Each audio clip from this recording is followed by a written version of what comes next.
महाराष्ट्राच्या बद्दल बोलताना आपण सांस्कृतिक वारशाबद्दल सतत बोलतो, गड किल्ल्यांबद्दल बोलतो, संत परंपरेबद्दल बोलतो आणि परदेशात आपण ज्यावेळी पर्यटनासाठी जातो त्यावेळी ते सांस्कृतिक वारसा त्यांचा इतिहास दाखवतात. पण तीच बाब महाराष्ट्रात आल्यानंतर मुंबईतनं येणारा पर्यटक पटकन दुसऱ्या राज्यामध्ये जातो असं होतं. $1 ट्रिलियन इकॉनॉमीचा विचार करताना तुम्ही ह्या एकूण महाराष्ट्राचा वारसा आणि पर्यटन याच्याकडे कुठल्या नजरेनं बघता? मला असं वाटतं की हे अगदी खरं आहे. आपला सांस्कृतिक वारसा हा इतका समृद्ध आहे की तो खरं म्हणजे लोकांना जर आपण दाखवू शकलो तर परदेशी देशी सगळ्या प्रकारच्या पर्यटकांकरता तो एक अत्यंत महत्त्वाचा असा वारसा आहे. आपण गड किल्ल्यांचं बोललात म्हणून मला सांगितलं पाहिजे की मागच्या काळामध्ये आपण रायगडाचं रिस्टोरेशन सुरू केलं. पहिल्यांदा रायगडावर इतक्या वर्षानंतर ॲक्च्युअल काम झालेलं आपण बघितलंय. इतकं उत्खनन झालं, तिथे कामं झालीत, अजूनही ती चालली आहेत. अर्थात आपल्या इथले नियम इतके प्रॉब्लेमॅटिक आहेत की वेळ खूप लागतो, त्याला 10-10 वर्ष लागतात. पण आता शेवटी आपल्याला कधी कधी काय असतं की तुमचं चांगलं आहे हे म्हणण्याकरता कोणीतरी बाहेरचं लागतं. आणि म्हणून मी माननीय मोदी साहेबांचे आभार मानेन की मोदी साहेबांनी आता आपले महाराजांचे 12 किल्ले हे युनेस्कोमध्ये त्याचे मॉन्युमेंट म्हणून रिकग्नाइज होण्याकरता नॉमिनेट केले आहेत. खूप त्याच्याकरता प्रयत्न करावे लागतात. हे काही सोपं नाही आहे. म्हणजे त्याच्यात खूप लॉबिंग होतं. किती लॉबिंग होतं सांगायचं असेल तर मी स्वतः देखील जाणार आहे. ते लॉबिंग करण्याकरता जावंच लागतं.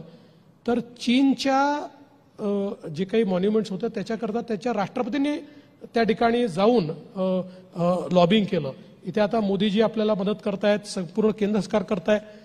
पण अशा प्रकारे ज्या गडकिल्ल्यांचा इतिहास आहे, ज्यांचं स्थापत्यशास्त्राचं जे नमुने आहेत किंवा पाणी जलसंवर्धनाचे नमुने आहेत, यांना युनेस्कोचा टॅग लागल्याबरोबर ते वर्ल्ड मॅपवर येतात. आणि मग लगेच परदेशी पर्यटक तुमच्याकडे आल्यानंतर जेव्हा शोधायला लागतात ते युनेस्कोची साईट म्हटल्याबरोबर ते त्या ठिकाणी जातात. सो या सगळ्या गोष्टी ज्या आहेत, आता बघा पंढरपूरची वारी बघण्याकरता मोठ्या प्रमाणात विदेशी लोक यायला लागले. आपल्या मुंबईला विसर्जन जे आहे त्या विसर्जनामध्ये मोठ्या प्रमाणात विदेशी पर्यटक यायला लागले. किंबहुना एक आपण त्यांच्याकरता मोठी गॅलरीज तयार करतो. आणि काही तर साऊथ ईस्ट एशियन कंट्रीजमधनं येतात ते लोक त्या ठिकाणी आपली आरती करतात. त्यांनी शिकून घेतली आहे ती आरती.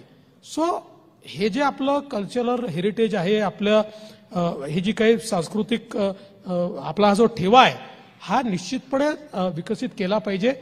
आणि त्यासोबत हे जे सगळे आपले स्पॉट्स आहेत, दुर्दैवाने म्हणजे यात आमचंही कुठेतरी कमतरता राहिली की पंढरपूरसारखं क्षेत्र आपण विकसित करू शकलो नाही अजून. म्हणजे ज्या प्रमाणात केलं पाहिजे, तुळजापूरसारखं क्षेत्र ज्या प्रमाणात केलं पाहिजे आपण करू शकलो नाही. आपले ज्योतिर्लिंग आहेत, या ज्योतिर्लिंगांना ज्या स्तरावर आपण नेलं पाहिजे ते नेऊ शकलो नाही. आमचा यावेळी प्रयत्न असणार आहे की त्या ठिकाणी ते करायचं.